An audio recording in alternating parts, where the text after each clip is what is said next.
Last night was the ceremony announcing the winners of the short film contest Habaita.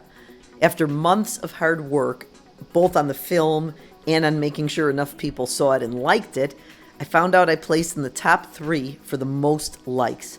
And that is thanks to all of you who watched my film, liked it, shared it, asked others to share it, and to all who went beyond. I deeply appreciate it, and I'm already working on my next film and loving it. Thank you, all of you, from a very special place inside me.